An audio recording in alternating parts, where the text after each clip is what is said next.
Алс орнуудыг хөгжүүлэх өмнөх бодлогын хугацаа дууссан бөгөөд шинэ бодлогыг ирэх 8 дугаар сараас өмнө батлахаар төлөвлөжээ. Энэ талаар Оросын холбооны улсын ерөнхийлөгчийн Алс орнуудын холбооны тойрогдох бүрэн эрхэд төлөөлөгч Юрий Трутнев мэдээллээ. Шинэ бодлогын зөвхөн өнөөгийн ажлыг үргэлжлүүлэх бос. Түүний үр ашиг нэмэгдүүлж бүс нутгуудад өрнөж буй өөрчлөлтийг улам эрчимжүүлэн хамгийн гол нь хүмүүсийн амьдралыг сайжруулах бодит хэрэгсэл болох ёстой.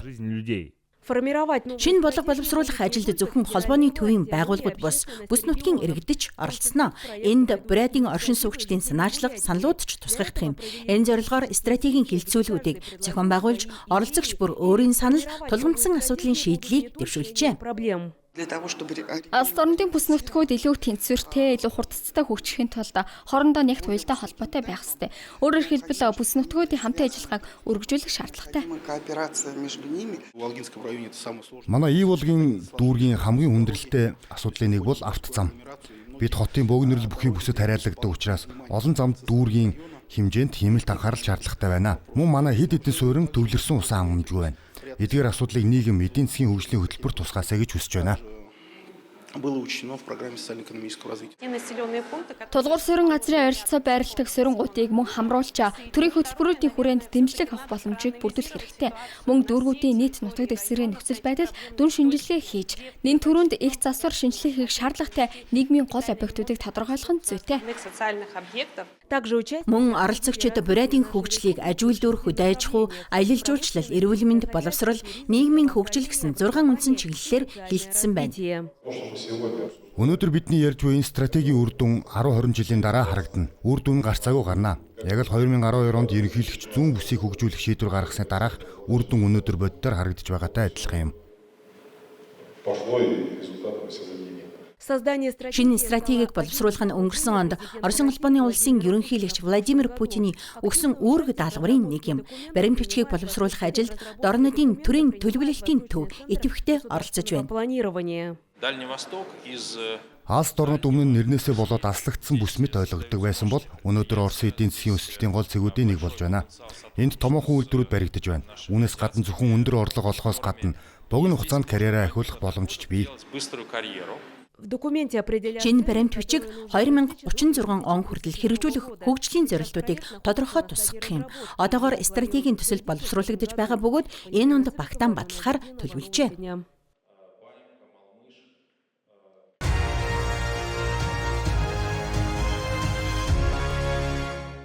Жамсаран Цидипов Улаанбаатар хотод болсон Азийн аварга шалруулах тэмцээнд амжилттай оролцож хүрэл медаль хүртснээрээ Орос орон даяар алдаршлаа. Тэмцээнд Азийн шилдэг 143 шадарчин өрсөлдсөн бөгөөд Брэдийн тамирчин 3 дугаар байрт шалгарсан юм. Энэ амжилтад Улаан-Удэ хотын дарга Игор Шутенков баяр хүргэлээ. Тэмцээн хэд хоног үргэлжилсэн байж Жамсаран? Би 27-нд ирсэн. 2 хоног амарч бэлтгэлээ базаасан. Тэмцээн 5 дугаар сарын 29-ноос 6 сарын 6 хүртэл үргэлжилсэн. Өдөрт нэг өргөтэй нийт 9 өрг тоглосон. Шийдвэрлэх өрг хэр удаа үргэлжилсэн бэ? Шийдвэрлэх өрг хамгийн их ачаалттай байсан. 4 цагаас илүү үргэлжилсэн баха. Овог хідэн буурал ус нэмсэн шүү. Айл харъя. Буурал ус байна уу? Энэ амжилт нь Брэдийн шатрын спортын түүхэнд онцгой амжилт болж үлдэж байна. Зөвхөн энэ жил гэхэд Оросын шатарчид Азийн аварга шалгаруулах тэмцээнд албан ёсоор оролцох боломжтой болсон. Харин 2021 оноос хойш бид Европын аварга шалгаруулах тэмцээнд оролцоогүй. Жамсаран Цидипов Азийн аваргад амжилттай оролцсноор дэлхийн цомын тэмцээнд өрсөлдөх эрхээ авчээ. Ямар нэгэн гайхамшиг тохиож дэлхийн дахинд нөхцөл байдал өөрчлөгдвөл зөвхөн дэлхийн аврагч биш. Бусад томоохон тэмцээнд ч манай тамирчид тэр дундаа Жамсаран амжилттай оролцож ялалт байгуулна гэдэгт найдаж байна.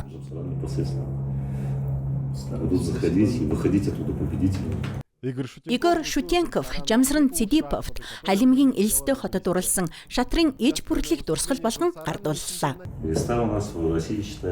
Эльстэй хот бол Оросын шатрын нийслэл гэж үздэг. Тэд бидэнд ийм сайхан шатрын иж бүрлэл бэлгэлсэн. Үүнийг Жамсаранд гардуулъя гэж бодлоо. Улаануд бол том хот, харин Жамсаран шиг хүмүүс цөөхөн шүү. Одоо Жамсаран дэлхийн цомын тэмцээнд бэлтгэхийн зэрэгцээ ирээдүйн аваргуудыг ч мөн дасгалжуулсаар байгаамаа. Хэдэн шавьтай болсон бэ? Ну, у меня только 10 гаруй хүүхэд байгаа.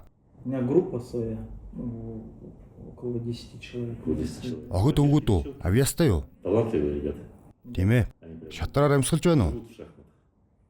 Тийм ээ. Руслан, хороших новостей дня.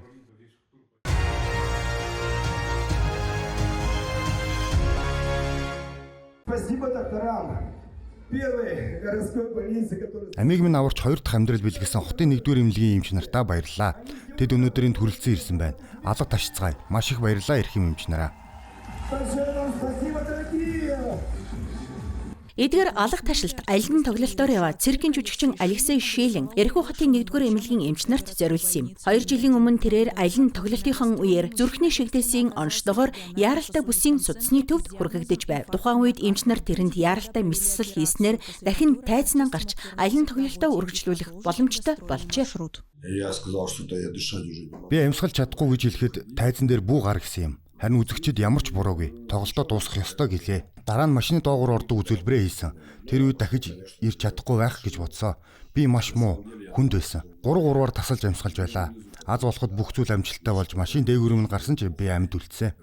Дараа нь гэртээ очиод сандал дээр сууж хүүдээ ээжигээ дуудаарай аавах нь би муу байна гэсэн. Маме срочно, что папе плохо. Өнөөдөр Алексей эмч нартаа тоглолтынхаа зураг бичлэгүүдийг мөн гэр бүлийнхээ зургийг үзүүлж байна. Тэрээр ойр дотны хүмүүс нь л бууж өгөөгүй учраас амьд үлдлээ гэж ярьжээ. Мама умерла тоже от инфаркта. Харамсалтай нь ээж маань мөн зүрхний шигдээсээр өөд болсон. Манай гэр бүл бүгд циркийн жүжигчид. Ээжигээ 2014 онд алдсны дараа надад амьдрах хүсэлж төрхөө байсан. Харин хэсэг хугацааны дараа хүү минь төрсөн юм. Тиймээс одоо би хүүгээ өсгөхийн тулд амьдрч, эмчлүүлж, эрүүл байхыг хүсдэг. Эрүүл мэндтэй хайхрамжгүй хандах эрх бидэнд байхгүй. До своего здоровья, конечно, мы не можем. Энэ жил жүжигчин дахин эрхүүд иржээ. Тэр эмч нартайгаа биечлэн уулзаж талархлаа илэрхийлэн тоглолттой урьсан байна. Гэвч циркийн манежийн оронд дахин эмнэлгийн орон дээр хэвтэх хэрэгтэй болсон юм. Үзлэгийн үеэр эмч нар тэрэнд зүрхний өвчин хүндэрснийг илрүүлжээ. Давтан стенд тавих боломжгүй болсон тул одоо холбооны төвд эмчлүүлэх чиглэл хүлээж байна. Сүүлийн 2 жилийн хугацаанд бид уулзаагүй байх хоорондоо судасны хатуурлаа маш хурдан дамжирсан байна. 2 жилийн өмнөх ангиограммыг өнөөдрийнхтэй харьцуулахад тухайн үед цусны урсгалыг сэргээх боломж байсан. Харин өнөөдөр судасны хатуурлаа хэд дамжирсан тул энэ судасанд цусны эргэлтийг сэргэж чадсангүй. Тиймээс бид түүнд гам сайн барихыг зөвлөсөн. Холбооны төвөөс дуудлага ирмэгцээ эмчилгээндээ яралтай очихыг зөвлөсөн. Эмч нарын хэлснээр зүрх судасны өвчнийг амжилттай эмчлэх хамгийн гол чухал нөхцөл нь эмнэлэгт цаг алдалгүй хандах явдал юм. Бүсийн төвөр жил бүр зүрхний зочмог шигдээсийн онцтой 700 орчим хүн эмчлүүлдэг байна. Зүрхний шигдээсийг бид ST сегмент өргөгдсөн болон өргөгдөөгүй гэж хоёр ангилдаг. ST сегмент өргөгдсөн тохиолдолд судас бүрэн бүглэрсэн байдаг бөгөөд ийм өвчтнүүдийн 90% нь стенд тавьдаг. Харин ST сегмент өгөгдөөгүй шигдээсийн үед стенд тавих боломж ойролцоогоор 70% байдаг. Харамсалтай нь ийм өвчтнүүдийн dittem судасны бүтэц аль хэдийн өөрчлөгдсөн. Судасны хатуурал бүхэлдээ дамжирсан байдаг бөгөөд ихэнх нь ахмад настууд байдаг. Манай сурвалжлагын баатар өнөөдөр ч циркийн манежта ажилласаар байна. Тэрнийг энэ өдөр эмнэлгээс гаргажээ. Эмнэлгийн ажилтны өдрийг тохиолдуулан тэрээр нэгэн цагт зүрхээ даатгаж амийн аварсан эмч нартаа дахин талархал илэрхийллээ. Здесь тоже врачи. Энтхийн эмч нар надад яг ямар тусламж хэрэгтэйг шууд ойлгосон. Тоглолт дуусбагс тайсны хувцастай чигээрээ шууд хагалгааны өрөөнд оруулсан. Би тэр үед галтаа үзүүлбэрээс болж түлхчихсэн байсан юм. Гэсэн ч тэд даруй анхны стендийг тавьж хагалгаа хийсэн. Ингээд миний амийг аварсан юм. Намайг аварсан бүх эмч нарт ялангуяа эмчилгээг нь бүрэн хариуцаж ажилласан Евгения Сергеевна Чуйкод шин сэтгэлээсээ талархаж явдаг. Полностью мое лечение здесь. Өнөөдөр энэ талархлын үг урд урдынхаас ч илүү чин сэтгэлээсээ сонсогдож байна. Учир нь эмч нар өвчтнүүдийн хувьд хамгийн эрхэм зүйл болох амьдралаа даатгадаг хүмүүс нь байдаг.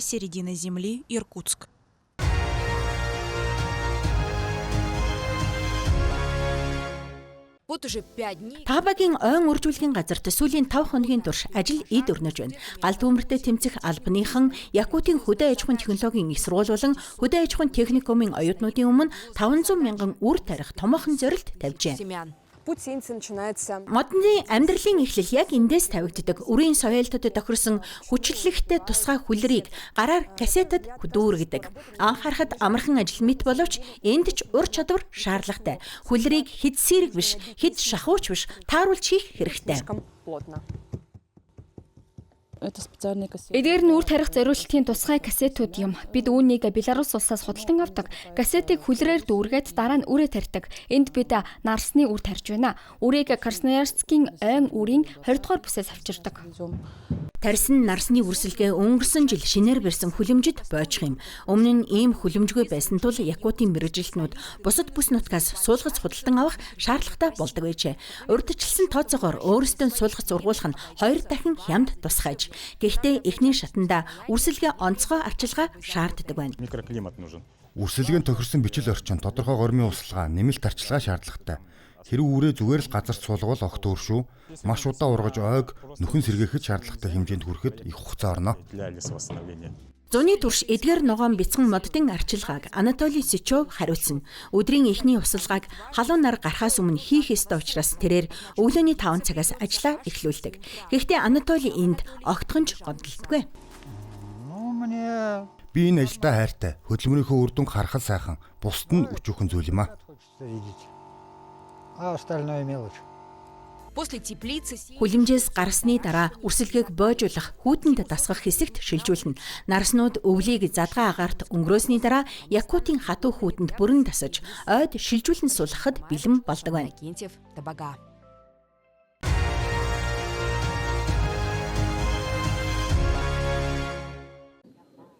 Дэлхийд даяар ажлын байрны 40 орчим хувь өөрчлөлтөд өртнө гэсэн үнэлгээнд олон улсын янз бүрийн байгууллагын шинжээчид санал нэгджээ. Бид залуу үеийнхэнтэй ядаж ирээдүйн баталгааг бий болгох ёстой. Учир нь тэдний олонх нь хэмэл оюухан ирээдүйд ямар нөлөө үзүүлэх бол гэдэгт ихээхэн санаа зовниж байгааг би мэднэ. Гэхдээ дээд боловсрол түгээмэл болж байгаа нь хүн төрөлхтний оюуны чадхыг заавал хөгжүүлнэ гэсэн үг биш. Тоон үзүүлэлтийг харахад сүүлийн 10 жилд дэлхийн дундаж IQ буурсан байна.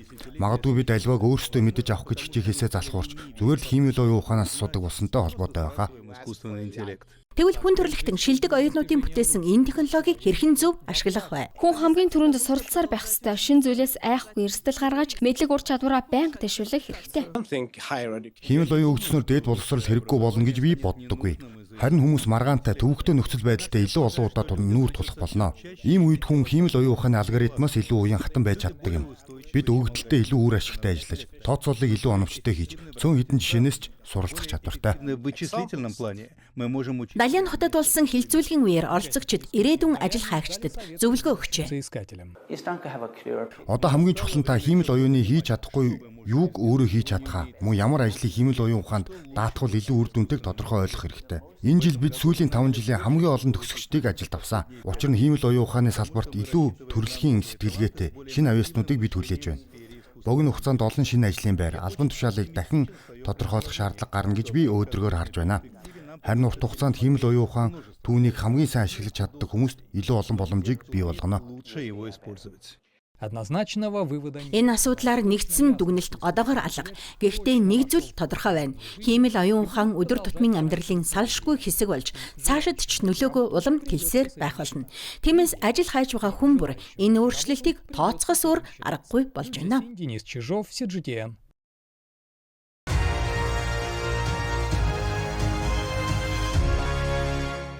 Аюулгүй байдлын түвшнээрээ Гуаделупе хот Америк нэгдсэн улсын томоохон метрополистуудтай энэ зэрэгцгүйц үнэлэгддэг. Гэсэн ч хөл бөмбөгийн дэлхийн аваргын өдрүүдэд Мексикийн 2 дахь том цэнгэлдэг хүрээлэнгийн орчимд олон зуун цагдаагийн албахаагч үүрэг гүйцэтгэж байна. Харин хөгжөөн дэмжигчдийг энэ удаа робот ноход угтан авлаа. Технологийн үед бид урагшилж байна гэдгийг би мэдэрдэг. Эдгээр робот надад хаан ч явсан аюулгүй байгаа гэсэн илүү их итгэлийг төрүүлдэг. Робот ноход хаздаггүй. Харин тэдгээр суйрлуулсан камерууд нь хэв журам сахиулахад тусалдаг. Гуаделупе хотын цагдаагийн газар эдгээр роботуудаар Мексикт анх удаа кибер кинологийн тусгай нэгж байгуулжээ.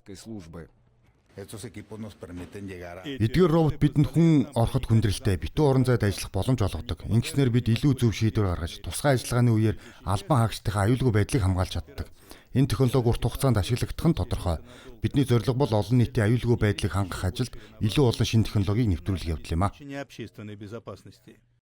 В Мексику Тус бүр нь 36 мянган Америк долларын үнэтэй 4 робот нохойг Хятадын Хонжоу хотоос Мексикт нийлүүлсэн байна. Эдгээрийг Хятадын Unitree компаниас худалдан авсан бөгөөд тус компани робот нохойд Хятадын медиа корпорацийн шинжлэлийн гала тоглолтод оролцсоныхаа дараа дэлхийд танигдсан юм а. Хятад улс үргэлж хамгийн дэвшилт технологитой байрсаар ирсэн. Өнөөгийн роботыг хийж байгаа зүйлс үнэхээр гайхалтай. Тиймээс Мексикийн туршлагыг нэвтрүүлж байгаад бид баяртай байна.